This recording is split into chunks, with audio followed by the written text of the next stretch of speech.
Hello everyone and welcome to today's video. Today we're going to be talking all things fall, and I know you probably are thinking, Jordan, we're still in August, why are we talking about fall? But y'all need to be prepared for your fall TBR and get all the fall recs, so I'm here to give them to you so you have time to prepare. So for the first half we're going to be talking all things I would recommend to ye that I've already read, and then in the second half we're going to be going into all the books that I want to read this fall too. The first one I would recommend for you to get to in the fall time is The Bright Years by Sarah DeMoff, or really any book by Sarah DeMoff. She has 2 out so far and she's a 3rd coming out next year. I read The Bright Years in June and I think books like this are perfect for any season, but I would recommend it to you in every season. So here's the autumn rec of The Bright Years, and basically we are following this family. We're following the mother and father and the daughter. It's basically the generational trauma and how it affects each other, because our 2 main characters, the mother and father, have kept 2 big secrets from each other, and it unfolds years later as events start to happen and the effect that it has on their child later in life and the way they navigate their life and their relationships. I think if you like anything with that family dynamic and generational trauma, you'll really enjoy this one. It is a hard read. There is definitely aspects to it that are quite hard and upsetting, but it is done very beautifully, and I'm very excited to get to the burning side. Bright Years was actually Sarah DeMoff's debut novel, which is absolutely crazy. I think I gave it 5 stars, and if I didn't, it is a 5 stars because I have not stopped thinking about it since, and I really would recommend it to anyone. The second book that I would recommend for getting to this fall season, and it has all the Dark Academia vibes, and the sequel to it just came out, so if you're looking for a Dark Academia duology, then I would highly recommend Nightshade by Autumn Woods, and Daybreak obviously if you enjoy Nightshade. But in this we're basically following Alex and Ophelia. They hate each other, and well, Ophelia hates Alex, and she comes to Sarwasang because her parents worked there and they were in a tragic accident, and she wants to find answers basically, and she goes there and mysteries end up starting to unfold and things are not really as it seems. What she thought going into it initially is not what it seems, and the cliffhanger that the book Nightshade leaves you on is honestly criminal. I'm so happy I only read Nightshade at the start of this year because I didn't have to wait as long as everyone else did. I know it was only a year, but I still didn't have to wait that length of time to find out what happened. And Autumn Woods' writing is brilliant. If like the Dark Academia is literally perfect for the season that we're going into, so I would highly recommend. The next is more of a light-hearted one, and I did really enjoy this. It's The Correspondent by Virginia Evans. I read this at the start of the year as far as I remember. I saw it everywhere, everyone was reading it, and I just had to know what it was about. And it's told in such an endearing way. It's told through letters, emails, posts online. Our main character is kind of more of a recluse and kind of secluded, so like all her correspondence are through these, and we're getting a sense of her and her relationships with these people through her correspondence with them. It's a really beautifully done story. It is actually being turned into a movie. I'm not sure when the movie is coming out, but I think you should get to it and read it beforehand, because I always do find that reading the book before the adaptation is always that bit better. So that is the 3rd recommendation for fall. The 4th book that I would recommend is If We Were Villains by M.L. Rio. This is one I put off for a really long time, and I read it last year as far as I remember, or was it the year before? But I went into it thinking it was going to be very old language, very Shakespearean, because like even the cover kind of gives that. So basically we're following our main character and his group of 5 friends, but we're following it from the context of he's telling us the story in the present time from the past. So he's currently in prison and he's basically recalling the events that happened years ago when he was in college, and giving the events of what happened to basically try and figure out what happened, because loads of deaths start happening, mystery starts happening, and it's told through this really like dark scenery of, they do a play, is it every semester or is it just, is it like winter and summer or something like that? They pick a different Shakespeare play and all the events are happening while these plays are happening as well. And I just think the setting of being in the college aspect, kind of not really knowing who's a reliable narrator or not, and Oh, it's really, really well done.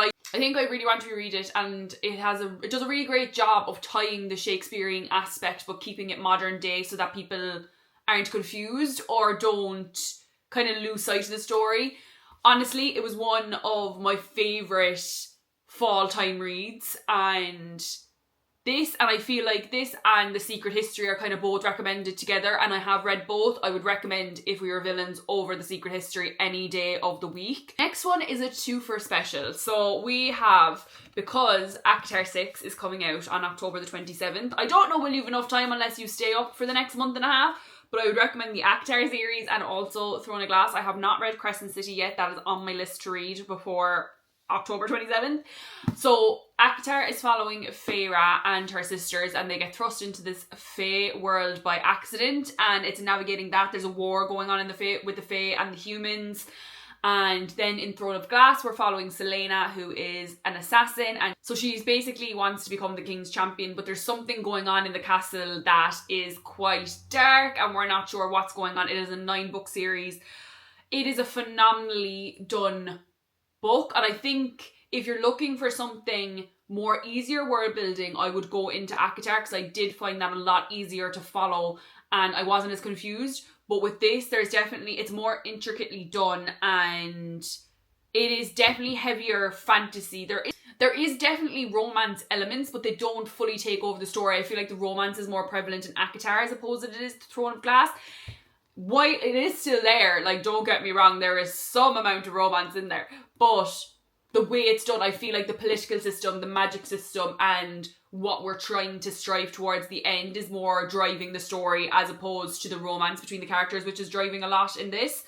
But I would highly just recommend either. If you were looking for one that's more romance heavy, I would go into ACOTAR, but if you're looking for that more political world building, I would go into Throne of Glass. The next one, and it's another duology actually, and I've only read the first one in it. I will be reading the second one this fall.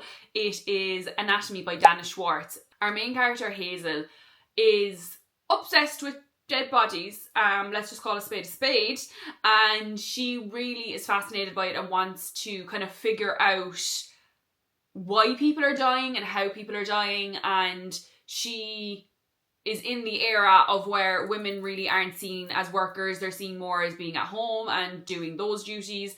So, but she wants to be a, what are they called? Coroner? She wants to be a coroner, and that's not really the done thing because she's a woman, but she meets Jack, who is willing to help her practice her skills, but the way she is to do it is by robbing some graves. And it's just really interestingly told, and I didn't think I'd like it based on the fact that they're robbing graves and operating on them kind of more or less, but the romance between our two characters is actually quite lovely, and I just had a really good time reading it, and I'm excited to get into Immorality because the way Anatomy ends is on a massive cliffhanger. Looking for something a bit darker, but like, is it dark romance part? I don't know what you'd really call it, because the romance isn't the overarching theme. It's more her and her growth. But either way, I would recommend going into Anatomy, if you haven't already. The next one, we have a bit of a thriller vibe going on, and that is 5 Survive by Holly Jackson, and also Not Quite Dead Yet. Those are two of hers that I would really recommend. So 5 Survive is following this group of teenagers. Basically, they are driving to spring break. They end up getting stuck and they are being hunted from their car and they cannot get out of their car, and it's them trying to navigate how they're going to survive. And you heard I said 6. There is a group of 6 friends and 5 survive. So it's who doesn't? And then Not Quite Dead Yet is following our main character who gets basically injured, but someone tries to kill her, but she doesn't know who has tried to kill her, and she has 7 days to live, I think it is. And she's basically trying to work back to find out who killed her before she dies. And it's just told really interestingly. It is set around the week of Halloween, so if you're looking to read something Halloween-y, I would pick that up around then. The next, and I would be very surprised if a lot of people hadn't read this already, it is the Empyrean series by Rebecca Yarros. We have Threshing Day coming out on September 29th. I will never forget reading Fourth Wing for the first time, and it's the first book that ever made me cry. I have videos of my reaction to it because a book has never affected me the way that this has. This took the internet by absolute storm, and like rightfully so, because like Fourth Wing, I've never seen a standalone fantasy done the way Fourth Wing has been done. Iron Flame and Onyx Storm are obviously really well done. Like, I enjoyed those as well, but nothing compares to Fourth Wing and the chokehold it had on me. So it's set in Bagasith War College. Violet has always been kind of destined to be a scribe her whole life, and is like, when she goes to start her college experience, her mom is like, psych, you're actually going to be a writer, so go do that. So she has been thrust into this world she has not been prepared for. Xaden has been very, very prepared for it his whole life. He is older than her, so his dad is part of the rebellion that basically is the sworn enemy of Violet and her mother and whatever they stand for. But Violet going into the Rider quadrant ends up showing her that things aren't quite what it seems, and what she's been led to believe her whole life is not necessarily the accurate and right thing. The romance between them, the yearning, everything. I actually need to reread this book really, really soon, because I haven't read it since I read it the first time. And if you haven't read Fourth Wing, please do, because I think about these characters, even though I don't mean to, and like I don't intentionally do it, they are on my mind every day, and I am just praying for book 4 and what's going to happen. I genuinely don't know where we're going to go with it, but I'm praying for positivity. The second last one, and this movie is actually coming out, is it either September or October, is Verity by Colleen Hoover, and it is the only Colleen Hoover book you will ever see me recommend to y'all, because it's honestly one of the best like thrillers I've ever seen done. Like, I still think about that twist. I still think about a team letter, team manuscript. I'm very much team manuscript, because if you've read the book, you know, like, you can't write those things and they not be true. So we're following Lowen, who is a ghostwriter and gets this massive opportunity to ghostwrite for Verity, who is a huge, well-known author, but has taken an illness, so cannot complete her next novel and needs someone to do it for her. Lowen ends up being that person, moves into the house, and then really, really weird things start unfolding. I'm so excited to see what Anne Hathaway and Dakota Johnson do with the roles. They are cast absolutely perfectly, like phenomenally cast actually. And I just want to know, are people team letter or team manuscript? Because personally, I am team manuscript all the way. Even when there was the new release with the bonus chapter released, and I think Colleen Hoover did that to try and get people who were undecided to kind of pick one side or the other, and I still stuck with team manuscript. The last book I'm going to recommend, this is one I've never seen anyone else recommend. I haven't really seen anyone else read, and it's actually it holds a special place in my heart, even though like it's a mystery thriller book. And there's not many that I can say that I go back and I think of time and time again, but this is one of them. And I can't say actually that I've ever reread a thriller. This is one that I have reread. Good Me, Bad Me by Ali Land. It's being told through the narrative of a daughter of a convicted serial killer, and she's in foster care. And it's going through the memories of what happened when she was living with her mother and how that unfolded and how it affected her, and what she remembers of it, because she lived in the house while all this stuff happened. It is heartbreaking as well as terrifying and shocking, and the way it ends, I genuinely was on the edge of my seat. You don't think it's going to end the way it does, and I just think everyone needs to read it. I think because it's told through the narrative of this young girl makes it that more powerful. I don't want to say too much because I don't want to spoil it, because it just still shocks me. Like, I'm thinking about the ending as I'm telling you guys about it, and it just, honestly, no book has quite affected me as it has. I genuinely think I might reread it again this year, because I go into it every time being like, how is that the ending? But yeah, that is the last one that I would recommend to you. Now let's get into my fall TBR and all the books that I'm hoping to read this year. So here are all the books that I have added to my fall TBR. Some of them I do not know much about at all, just that they kind of give fall vibes. So we'll probably go through the synopsis of them so I can get a kind of a sense of what they're about. But some of them I know loads about, some of them I don't. So let's get into it.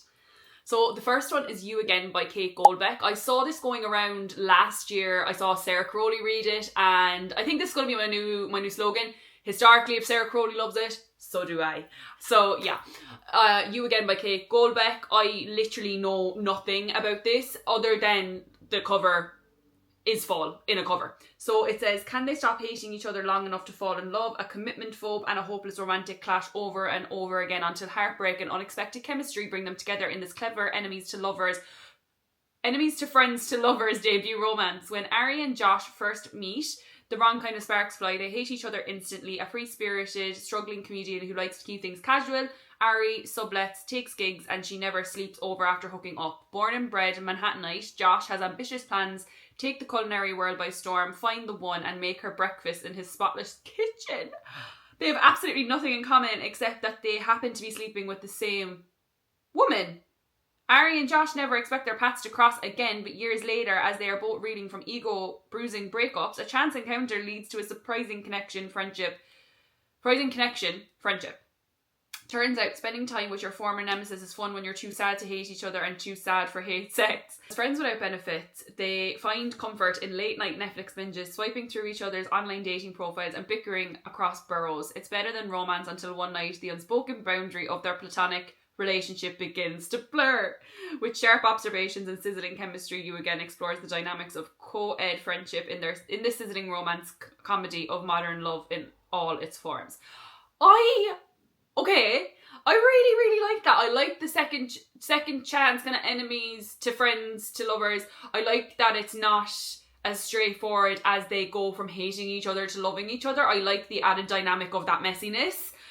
Okay, I'm very excited for that one. The next one as well is a debut book as far as I know by this author, and it is a male author in the romance space, which I think is amazing because we never really see that. So I'm excited to see what this author does with the romance genre, because I'm sure they have a second one coming out this year as well.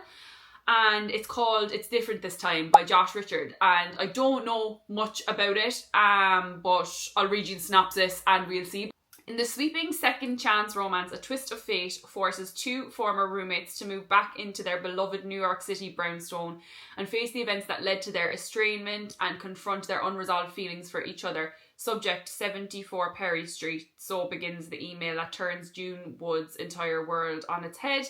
5 years ago, she lived on Perry Street with her former best friend Adam Harper, but why is the management company reaching out to her about it now? Still smarting from the news of her hit TV show being cancelled, June has nothing else to do. She boards a plane from LA to New York to find out more about the mysterious email and the promised opportunity it alludes to. It turns out, thanks to an unbelievable legal loophole, if she and Adam can live together in the stunning brownstone for a month, it's there. Any true New Yorker knows you don't pass up prime city real estate, and that fall in the city is magical. So what else is there to think about? And yet, though most things have changed in that time since they last spoke, one thing hasn't. June and Adam have unfinished business.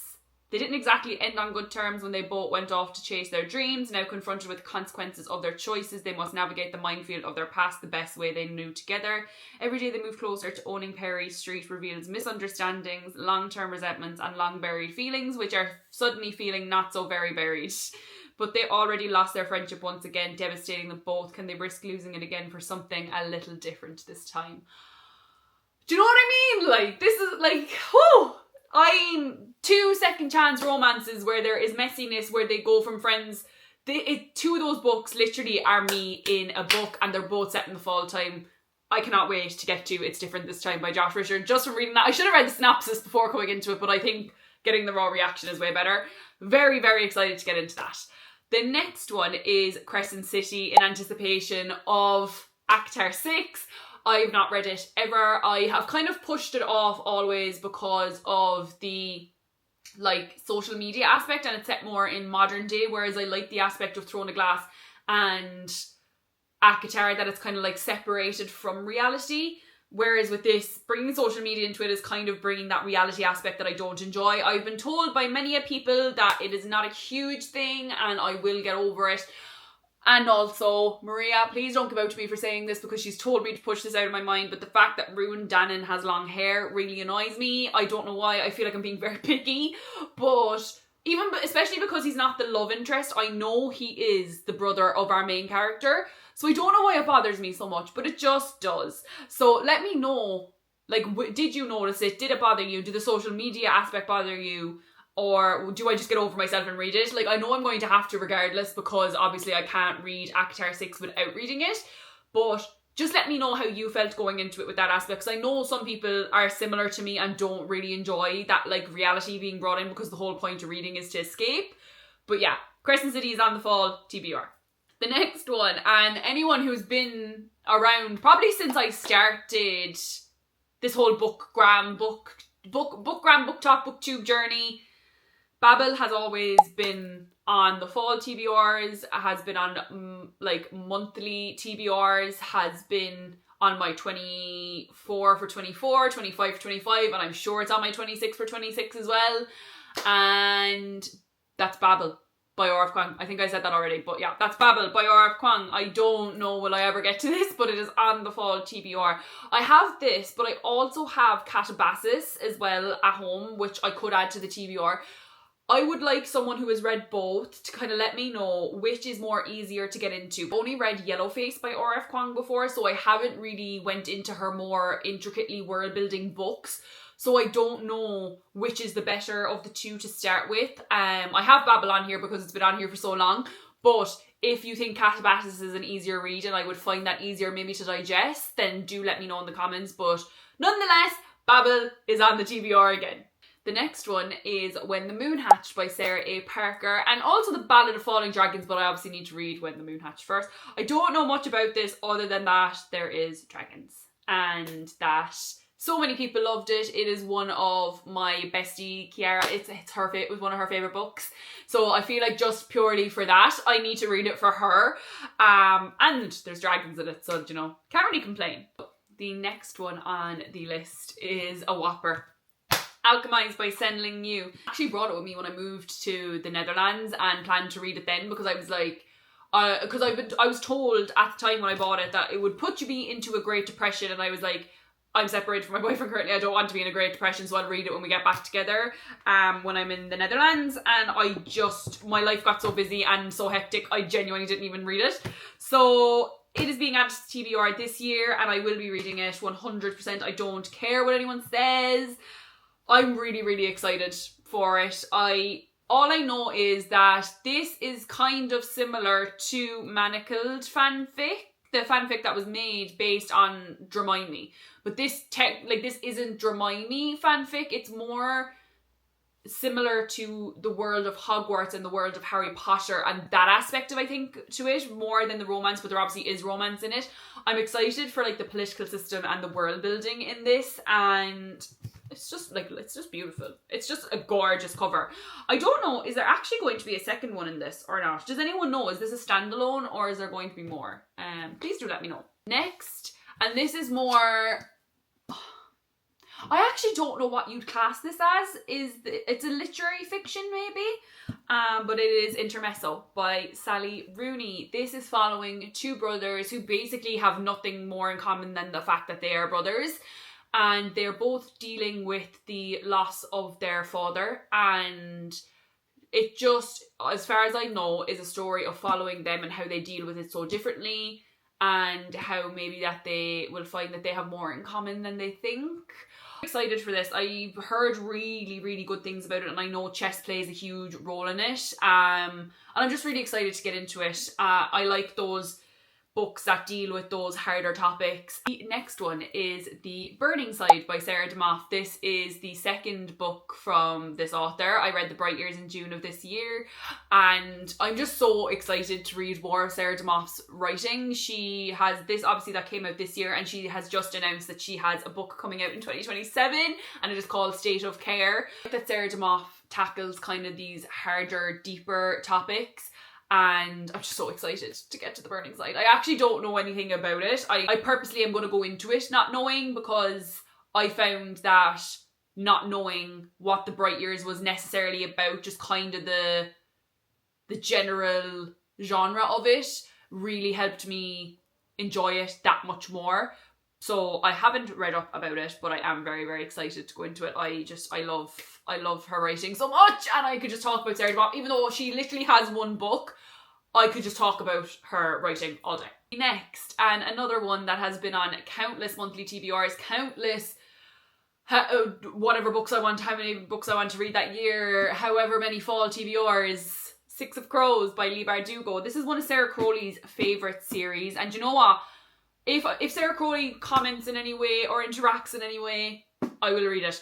But I genuinely think I would really enjoy this book, because in this we're following a group of 6 outcasts, more or less. Kaz, our main character, gathers them all together because he's been given this opportunity to do a heist, but he knows he can't do it on his own. So he gathers this group of people to help him complete this heist, because it could change the fate of his world forever and the way that magic is perceived. I like the fact that there is the fantasy element mixed with the crime element, but I don't know why I have such an affliction to it. I just haven't picked it up. I've had it for years now.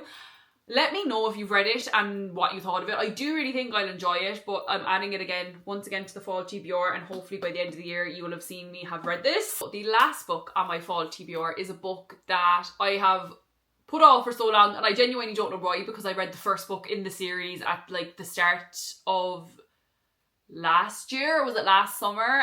It was Divine Rivals by Rebecca Ross, so I really, really want to get to Ruthless Vows this year, because it is the second book in the series, and the last book, because as far as I know it's a duology. So Divine Rivals follows Roman and Iris, and they do not like each other. Iris really does not like Roman. She has tried to communicate through her brother. She's trying to communicate with her brother, who is at war, through the typewriter that she has at home. She thinks the letters are getting to him, but they're not. And then she starts getting these letters that she thinks initially are from her brother, and then realizes that they are not, and she begins corresponding with this person, and they become nearly a confidant for her, that she can talk about her woes, her sadness, and a relationship also begins to develop between her and Roman. And it's basically following this relationship as well as the war that's going on around them, and it ends on a really, really big cliffhanger. Don't know how I've put off not reading the second one for that long. I don't know how I've put off reading the second one for as long as I have, to be quite honest, because of the cliffhanger that it ends on. And I'm just very, very excited to get to it. And once I finish that, I'm hoping to go into Wild Reverence as well by Rebecca Ross, because as far as I know, that is a prequel to the Letters of Enchantment, that it's actually about the gods that are at war in the Letters of Enchantment series. So those are all the books that I would recommend you getting to in fall, and the ones that I hope to get to. Let me know if you have any other recommendations, or if you plan to get to any of these books, and I hope you have an amazing fall.